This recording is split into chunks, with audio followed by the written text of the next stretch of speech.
Welcome to the Sedona Soul Sisters Show, down-to-earth discussions on metaphysics, paranormal, and spiritual topics. The Sedona Soul Sisters are myself, Rosalind Reynolds, Ivory Lanou, and our friend Melissa Brace. And we have offices in Sedona. If you're coming to the area, please come by and see us. And interestingly, clients come here from all over the world. So there's many things to do and see. Yes, there is. Never get tired of it either. Today's topic is how to prepare yourself for love. So if you have questions or comments on this topic, enter them in the show chat room. We will address questions live on the air during today's show, and we'll definitely read all your comments as well. You're probably wondering, how did this topic come up? How do you prepare yourself for love? It's not a ritual. It's not about taking a rose petal bath and emerging magically ready. It's really about, honestly, we pick our topics based on what many of our clients are concerned about, what comes up in readings with us. We figure if it comes up for a lot of our clients, it's probably going to be on the minds of a lot of viewers as well. So a lot of people are looking for love. They've been looking for it. They either thought they found it and it was a toxic relationship or just not the right one. And they're just really at a loss as to what they can do to change that. So that's what today's about. That's what we're talking about. And I think when you open this topic, the very first thing that comes to mind for a lot of people is seeking their spiritual partner in a love relationship. It's not enough that you meet someone and, you enjoy their company. It's a commitment-oriented thought process, and you really want to involve yourself with someone with whom you have a deep soul connection. So absolutely. That's what I hear. I'll say at the bottom of this, it's really about changing your vibration so that you attract a person with a vibration you want. So one thing I tell clients, and I do the same thing for myself as well, is you think about who you really want. Sit down and make a list of the attributes that you want in an ideal love partner. And then really take a good hard look at yourself. How many of those attributes do you have? And if you don't have them, understand that it's hard to draw somebody to you if you don't have the same to offer them or something of equivalent scale. So you might be looking for a person who's super spiritual, but you haven't really spent much time on your own spiritual journey. And that's a starting point, I think. That's a really good point. And I also think it's very important to get comfortable with you, to really get to know yourself, to really work on the issues that you have that you'd like to see improvement. And I think a lot of people that I have talked to just as friends or also, in our practice here, have these hesitations about, I'm never going to find my true spiritual partner. I think that we have to put out that energy, and that's kind of what you're saying. We have to put out that energy of connecting and being open to connect, because I find that a lot of people who have been hurt, they tend to shut their heart down and close the door, and then they can't figure out why their spiritual partner, their love partner, is not arriving. Well, if you have your energy pretty closed off, or damaged, you're not gonna be sending out the energy of love, kindness, compassion, and connection. So a lot of people come in for a reading and they'll say their main concern is, their focus is finding love, finding love. And I'll hear it loud and clear, and I'm sure Roz has too, that the reason you're not finding love is it's not the right time. This is the time for you to be totally focusing on yourself. And I think some signs that you're in that type of position would be you came out of some kind of toxic relationship within the last 5 years. You have a cycle going where you keep picking toxic partners or emotionally unavailable partners, which is another type of toxic partner. So you're in a cycle of inappropriate or destructive partners. Those are some signs that it's time to take a good year minimum. Let go of finding love. And then the whole focus is on, what do I need to do to get myself balanced and healthy again and improve my energy? And it's really, I think it's really important to explore that at a very deep level. A lot of people explore that, but they're not going deep. Or they don't want to see some certain things. And in reality, if we really want to prepare ourselves for our deep soul partner, we have to have ourselves in the right place first, not just to being receptive, but also, doing the work. And there's a lot of people who think, oh, I this relationship didn't work out. I'm going to look for somebody who has this next time, instead of looking at themselves in the mirror and saying, okay, where do I need to be? Where do I need to facilitate my growth and my change? Why am I drawing that type of partner again and again? So it's kind of a heartbreaking thing if you are feeling like you're constantly never connecting. But it also seems like a part of exploring our heart is being willing to open and to really take a look at what we have experienced in the past and where we want to go with that. This is for men and women too. I'm going to say this. This is not just a female thing. I know a lot of people, not just clients, but people in general, who really don't ever want to do introspective work. And here's the danger with that. If you don't do that really in-depth soul searching about yourself, your life, and I'm going to say your part in the responsibility for what happened to you and where you are now, then you are dooming yourself to a pattern and to unhappiness. It really takes that hard work, and that takes alone time, and it can be done in deep thought. It can be done through journaling. It can be done through meditation. All of these are good ways for you to really go deep inside and take a long look at yourself. And what we find, this is the reason people don't like to do introspective work, is sometimes what we find is unpleasant. It's things we don't want to face about ourselves, and it requires change. And the hardest thing in the world is changing yourself, but you can't change other people. So why not work on the one you can? So, that's just some ideas right there of places to start with this work. And I also think when people are, in the process of looking for their life partner, a lot of times we have to tap into our core values too. Because you can connect with people that you feel, a deep mental or intellectual feeling with. But what's going on with your heart? What's your heart telling you? And the shallow focus in our culture today is actually, to me, a huge distraction.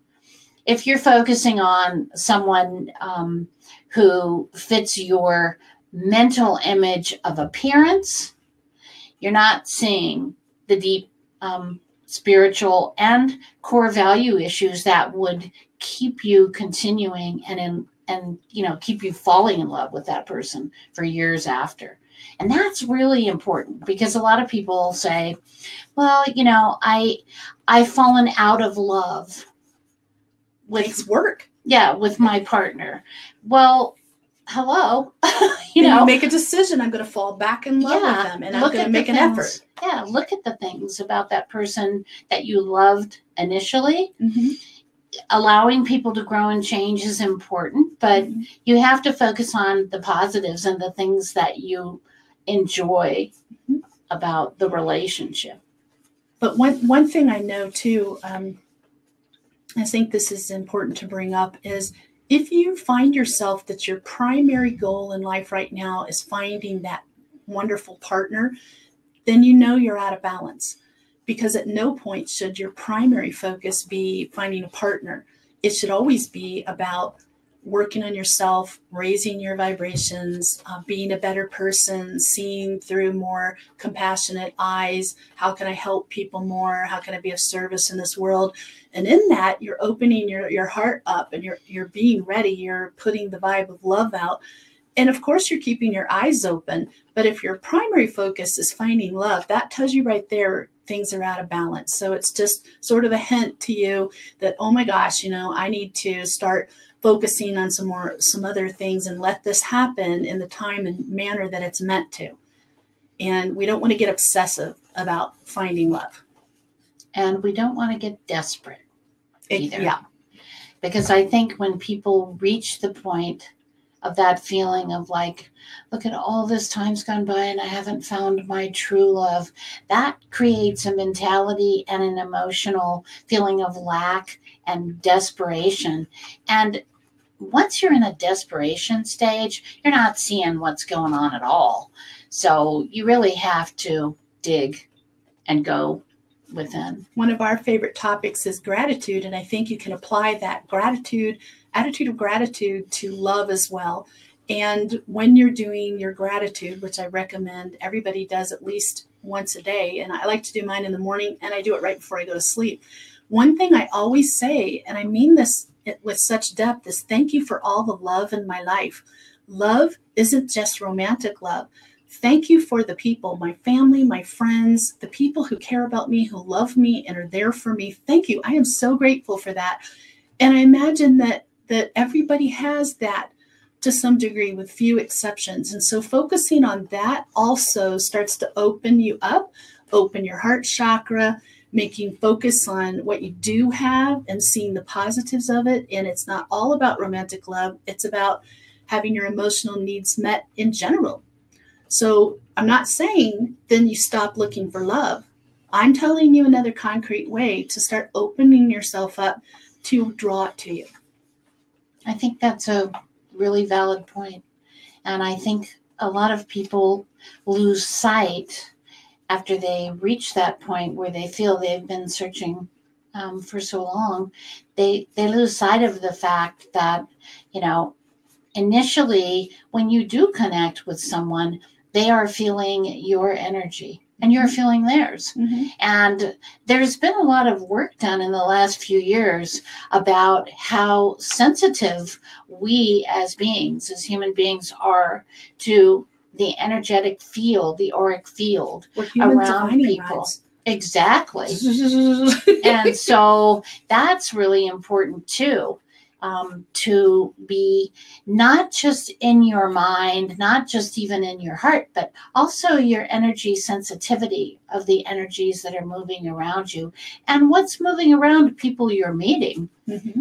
Very powerful. And most people don't realize their sensitivity can recognize that very strong pulsation of love.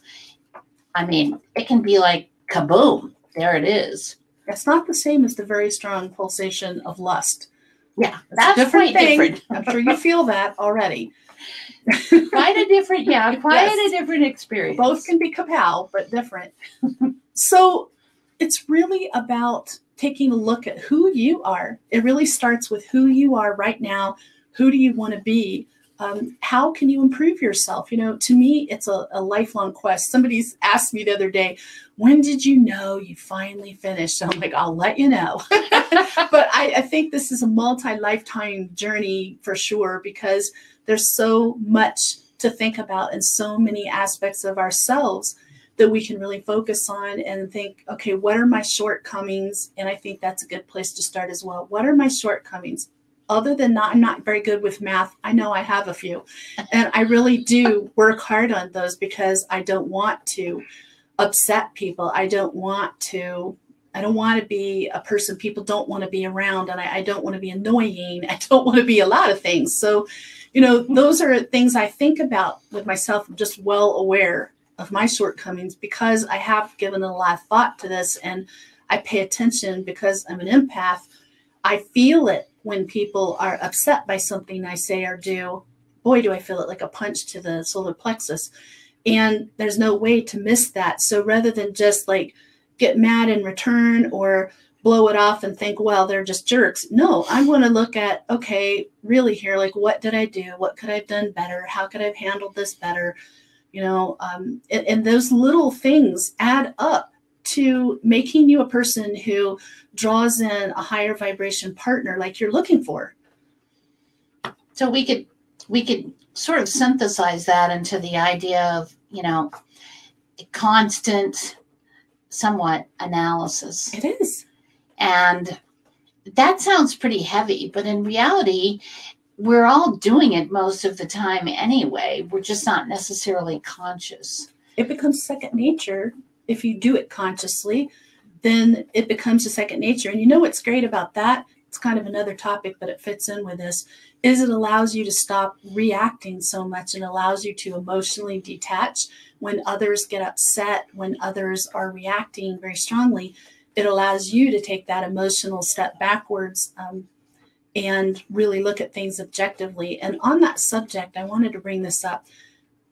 Once you feel that you are ready for love, because there's going to be people watching this show who have done this work already and you're actively looking. Women especially, I mean, I used to work in the field of psychology. This is something I'm well aware of, that women tend to stop looking objectively at a potential love match once they are in love with them, and especially once they've had sex with them. So if you're going about finding a conscious partner, somebody who's different than the ones you've had in the past, I think it's even more important to plan to take things really slow and guard yourself emotionally. Don't go headlong into something serious. Don't let yourself fall in love too quickly. Keep that emotional distance for a while so that you can have your objectivity to see potential red flags, to really get to know this person truly, and not just my bad habit of seeing someone's potential. That's not good. You need to see them as they are now. And then once you feel confident that you really see who they are, well, then you feel free. If you still feel like you want to fall in love, fall head first. Go for it. Well, I think, it's not only that you see their issues, but you have to accept. Yes. That this is their personality. This is the way they operate. Don't go into it with the idea of, I see this person and they have these traits, but I'm going to change all that. Oh yeah, disaster. Yeah, not really a workable deal. So I think the truth about being ready for love is also being ready to accept the things that maybe you wouldn't fully be comfortable with all the time. And really look at that, and really that's what you're analyzing. That's what you're looking at, is, can I accept this? Will this work in this relationship? Will it go forward? And I just had something pop into my mind that I think's important as well. I have a very dear friend. I'm not going to out her giving her name, but it's somebody I knew for decades. And she's beautiful. She's talented. She's marvelous personality, smart. She never had a real serious boyfriend. And I know that it was hard for her because she watched her friends get married, have children. And close to, I'd say like between 45 and 47, she met this guy and she knew. Like both of them just knew. And the year later, they were married. And she has said numerous times, she's so glad she waited. And she really, even though it was hard, I feel like she never wavered from that. She was determined to not settle. And so she did go some decades without a long-term love in her life. But now she has this incredible partner that's just like the one for her. And she's the one for him. And it shows. When you see them together, you can feel their energy between them. So not settling is a good idea. Wait for the right one. It's worth it. I think that's a really good point, because we're sort of pushed in our culture to jump into situations. And that's a little bit what's coming up in this conversation is be thinking, but be feeling too what you feel is going to work for you. And that's really important. And I talk to a lot of people who have come out of a relationship that really they were in for a number of years and it didn't really make them happy, but they, were raising children or they had made a commitment and they're sticking with it. Then, whatever happens, they go their separate ways, they divorce. And a lot of times those people, really feel like, okay, well, I guess that was it for me. Don't assume that. No. Never assume that. No. I mean, you can meet your spiritual partner after being in a relationship of many years. It certainly happened to me. And, it was like a wake-up call. Suddenly, I know oh my people gosh. who met them in their 80s, and they're just hilariously happy. But the angels came in just a moment ago, and they're talking to me, and they said, please talk about this one particular topic. And I think that is, you have to love yourself to be truly ready for a genuine love. And there's a lot of people who don't love their bodies. They've had terrible self-esteem. They can't imagine, like, if somebody really wonderful that's really meets your list of what you're looking for, what you want your partner to be like, if suddenly tomorrow they came into your life and you suspect in any way that you might think, why would they be interested in me? Then this work is for you. And it's about, there's something that when I used to do counseling for a domestic violence shelter, one of the things we did in one of the educational blocks was teach them to love themselves. And it's like going through this checklist on a daily basis of, I love my face, I love my neck, I love my chest, I love my arms, I love my hands, all the way down through your body, and rubbing lotion on yourself while you do it. There's something about those two things of saying that and nurturing your body at the same time. You have to feel good about yourself inside and out to be a real spiritual partner.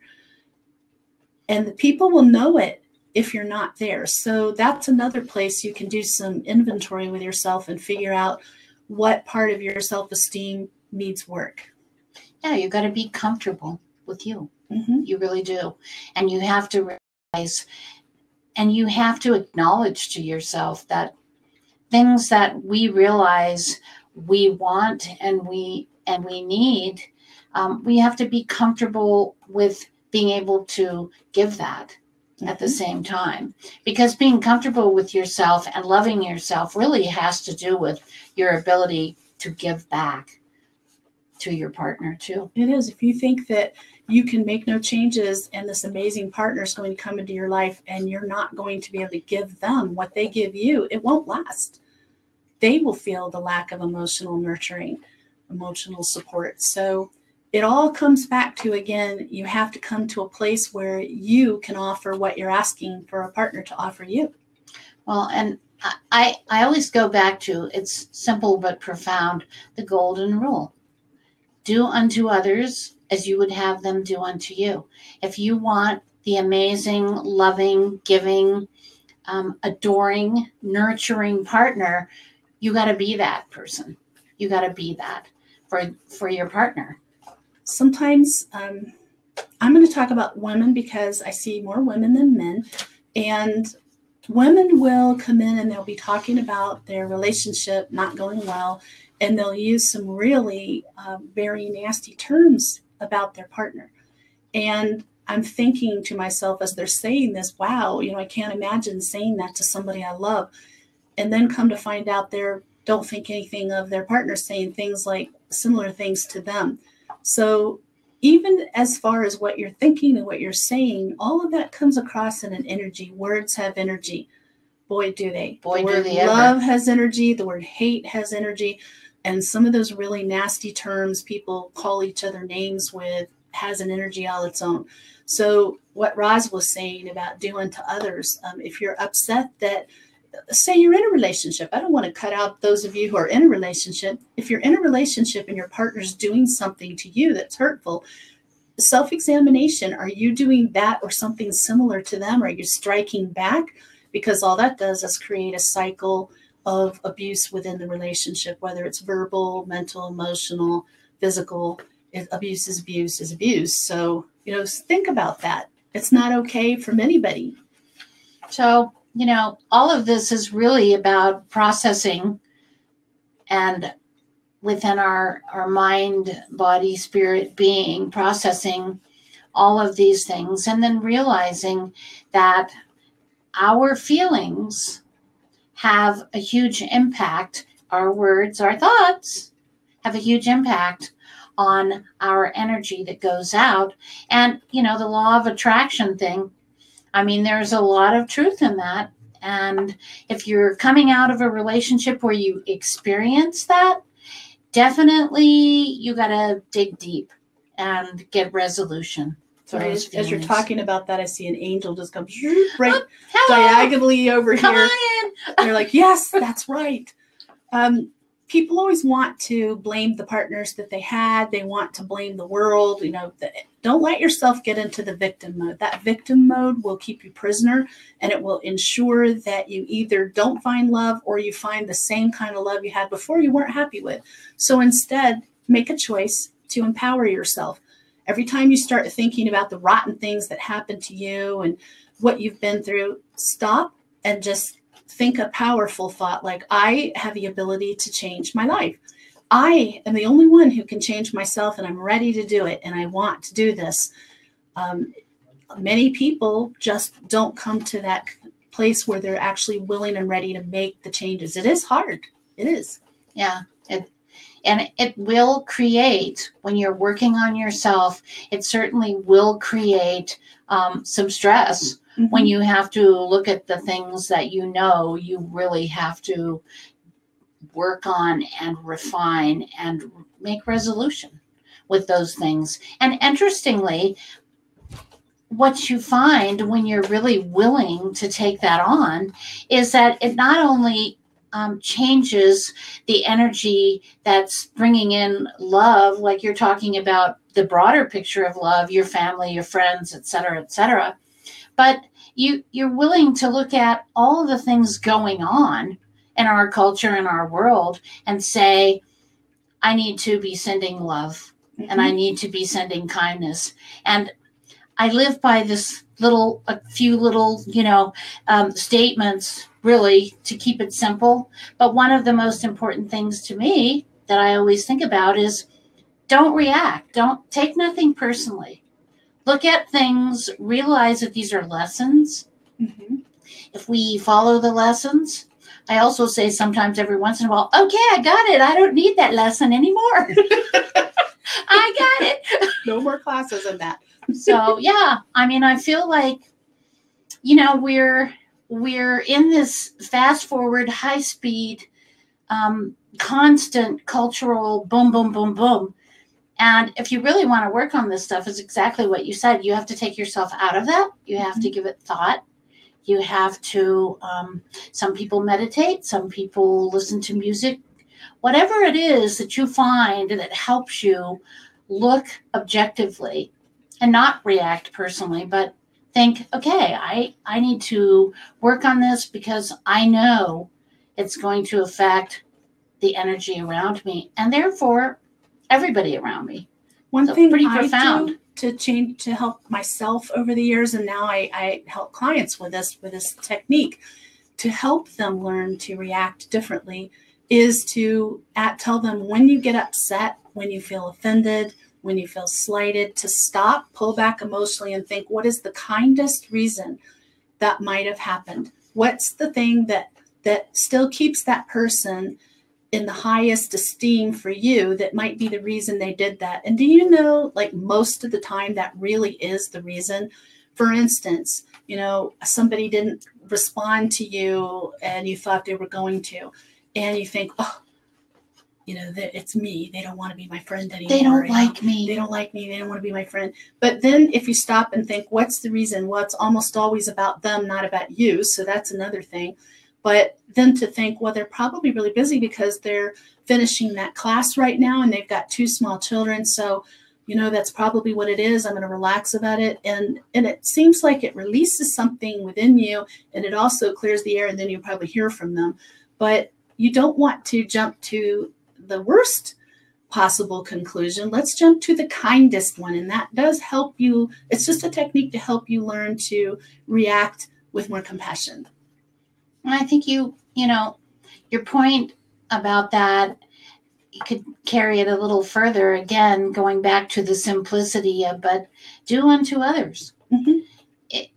If you want people to have understanding, compassion, I mean, we're not all perfect. We all have times we're under stress. Perfect. Yeah. So if you're putting it out there that you're going to treat other people the way you would like to be treated, that neutralizes a lot. It does. And that's a good thing. And there are a lot of people out there who will want everyone to have all the understanding for them, but don't have it. So, these are just some things for you to think about. All of these things are some ways for you to change your energy and see what happens. I think it won't be very long before you start realizing you're pulling in some very interesting, different kinds of partners for yourself. I agree. I think that's powerful. We've got some questions. Oh, okay. Sorry, I thought you were signaling us. I am, yeah. That it was over. It's questions. This is from Christine. Hi, Christine. Hi, Christine. It's actually the second question she asked. It's desperation and meeting expectations in my generation can easily be confused. How many soulmates can one person have? Oh, that's a heavy. There's not a limit. And, soulmates are not always romantic partners. They can be parents, siblings, friends, coworkers. They don't have to be romantic partners, but I don't believe there's a limit.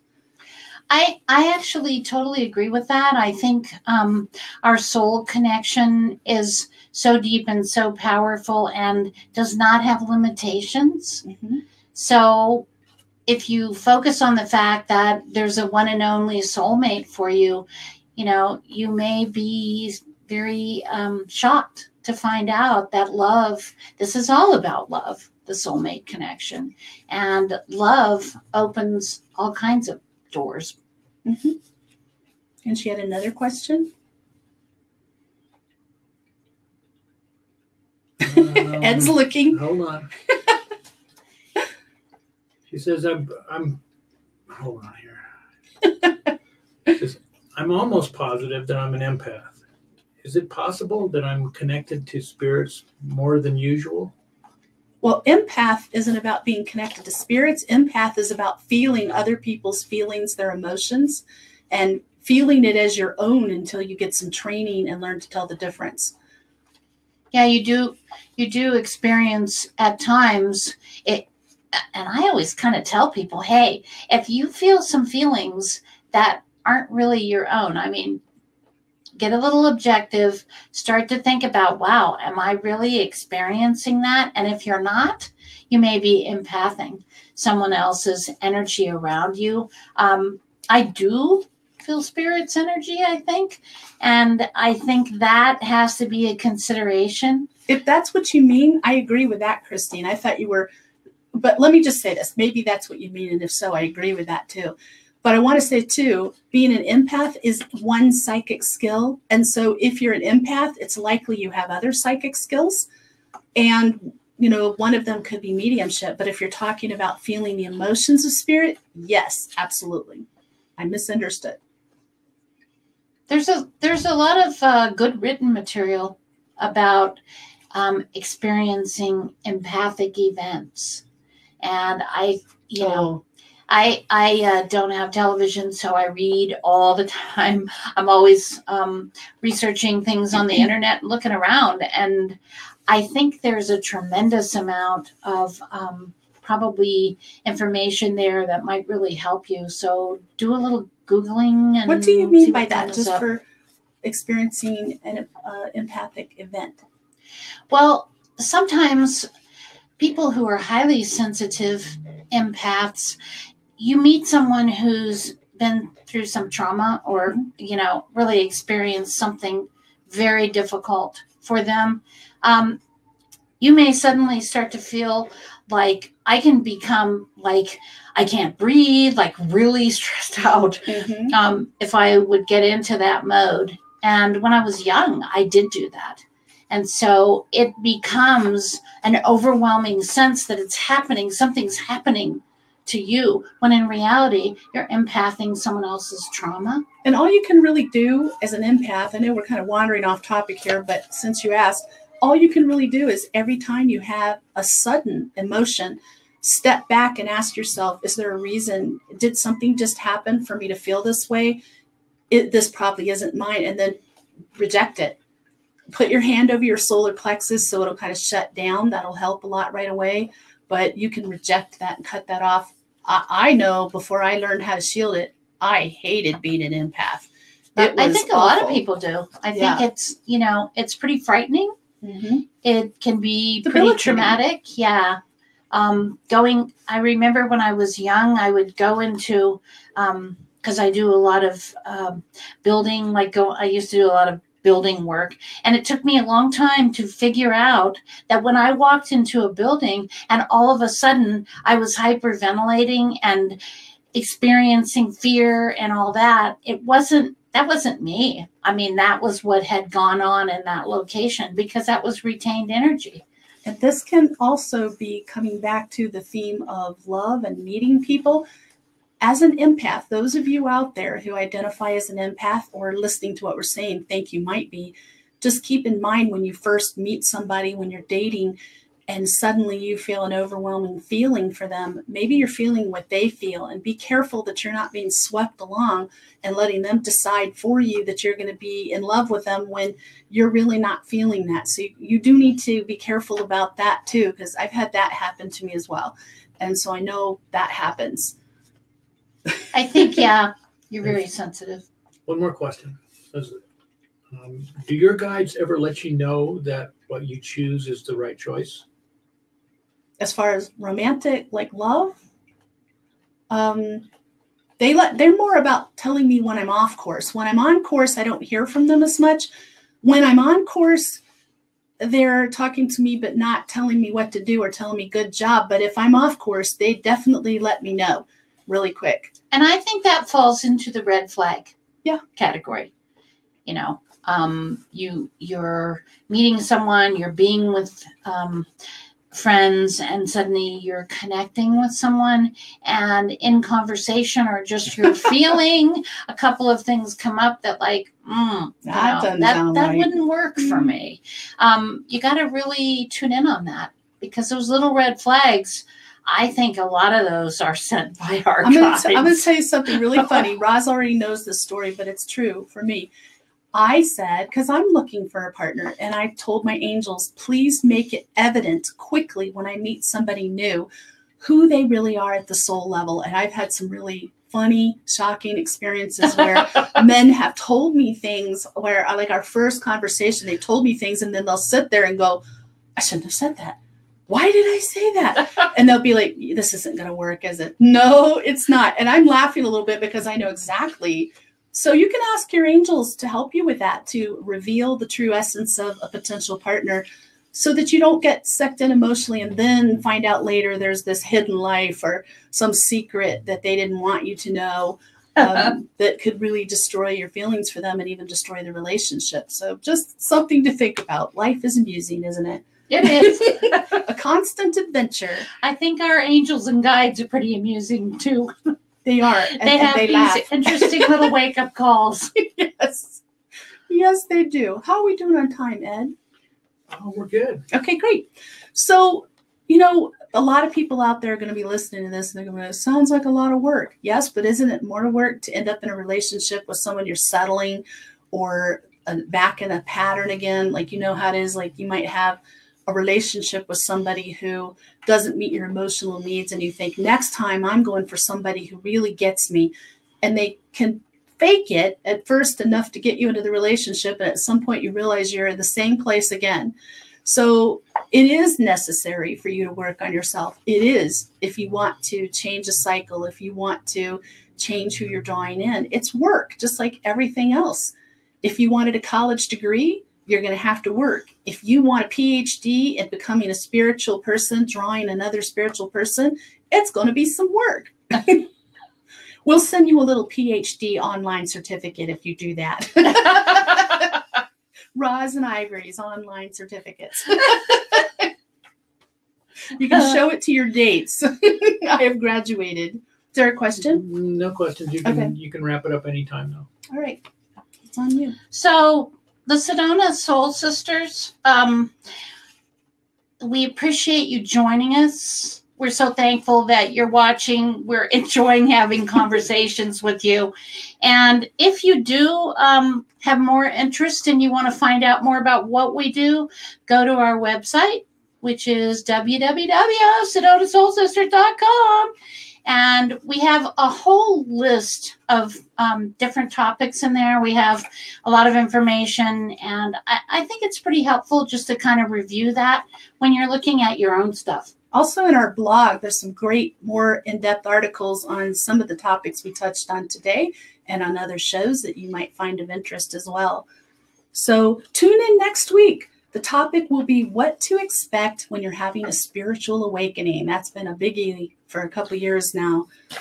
We are getting a lot of people coming in. And I don't know what's going on. Yeah, I think what's I'm going happening? crazy. And I know we touch on this, in conversation, but I think it helps to just kind of reiterate some of the very unique experiences you can have. Yes, you may be having it and not even know it. So This could be interesting. Find out if you're in the midst of your own awakening. And we hope that you have a truly enlightening week. See you next week. Enjoy.